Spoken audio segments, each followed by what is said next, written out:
Thank you very much, Ian, and good evening and welcome.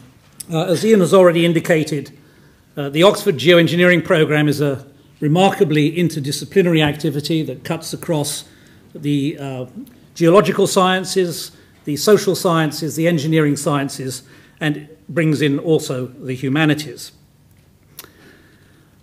What is geoengineering?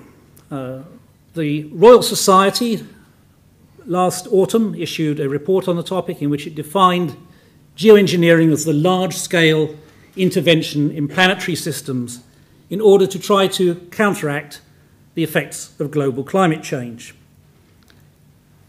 Why would you want to do that? Well, at least one of the answers is represented in the graph here. This shows a range of projections from the Intergovernmental Panel on Climate Change for potential temperature rises under varying socio-economic conditions over the course of the next century. We would like to be on the bottom of this curve. Unfortunately, with emissions worldwide currently growing at about 3% per annum, we're actually on the top of this curve.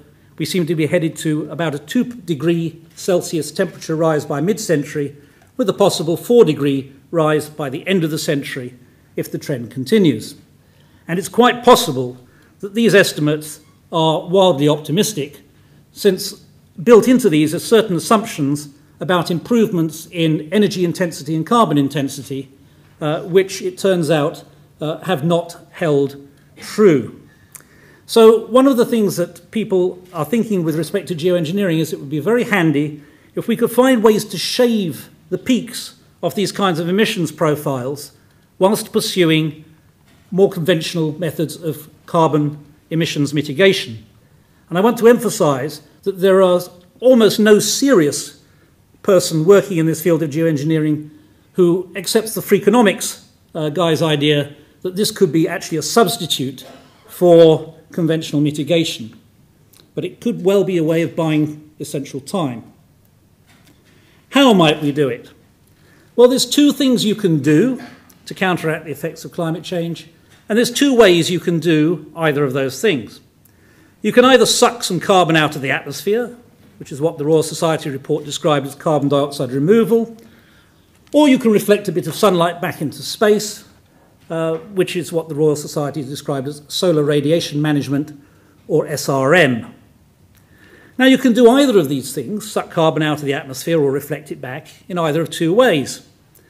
You can enhance some natural processes, or if you prefer, tinker with some natural processes, or you can actually do it through traditional heavy black box engineering.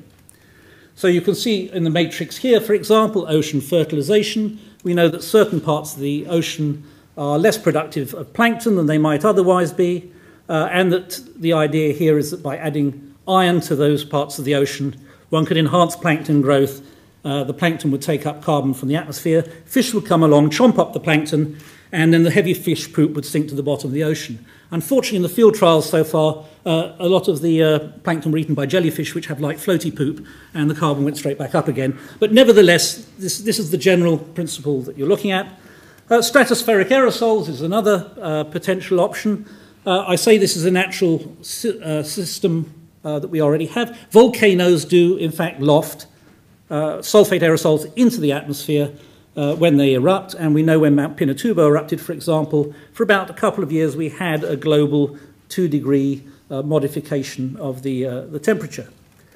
On the other hand, if you want to do either of these things through black box engineering, you could build big machines, illustrated in the bottom left, that suck carbon out of the atmosphere. By the way, we do this in submarines. It's very expensive at the moment, but it's not entirely inconceivable that we could do this on a large scale, or put something reflective into space, either large reflectors or more likely probably a myriad of small reflectors. So you have these various options. What are the downsides? Well, one of the downsides is the potential for socio-technical lock-in. If you rely on sulfate aerosols to cool the planet and you continue to emit carbon dioxide into the atmosphere, and then for some reason, such as you discover you've disrupted the Asian monsoon, you decide you have to stop, then you're likely to get a very sudden and very disruptive temperature rise. So that's a sort of technical lock-in. Now you might say, well, there's not much lock-in with carbon capture machines. You just flick the switch and they go off. That's true from a technical point of view, but considering they're likely to be fairly expensive, you can imagine that there's going to be a fairly high degree of institutional lock-in, commitment of vested interests of those who have made the investment in constructing the machinery, such that you would have strong pressures, as indeed you do now from the oil and gas industry with respect to fossil fuels, not to turn them off. So there are potential downsides. So how would we manage this area of technology? Do we need an international agreement? Do we need to manage or govern research and development as well as implementation? Indeed, where does the process of research and development in these processes stop and full implementation begin? You start with doing computer models, you go to bench-level experiments, you go to field trials, you go to full-scale field trials. Hang on, if you're at full scale, haven't you already started implementing the technology? So it seemed to us that there was a necessity to have a set of principles for governing geoengineering that would cover the full range of processes from those early experiments right through to implementation, as well as covering this very wide technological field of possible options. And building on the work of the Royal Society's Geoengineering Working Party, of which I was privileged to be a member, we gathered at Oxford a small group of academics, including colleagues who had been involved in that report, Catherine Redgewell from University College London and Nick Pidgeon from the University of Cardiff, and proposed to the House of Commons Science and Technology Committee a set of 5 principles that we felt would govern all of these technologies and could cover this full range of process of research, development, and full implementation.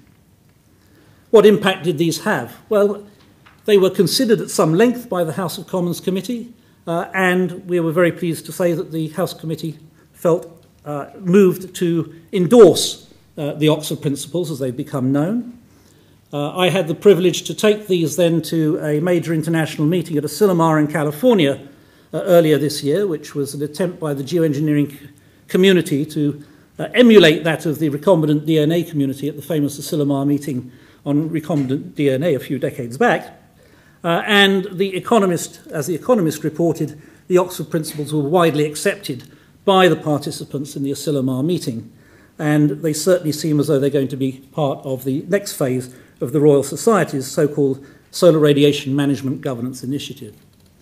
So if we're unsuccessful, I think we might end up like the guy on the right here, but I think the stakes are so high here that we really can't afford not to succeed. Thank you.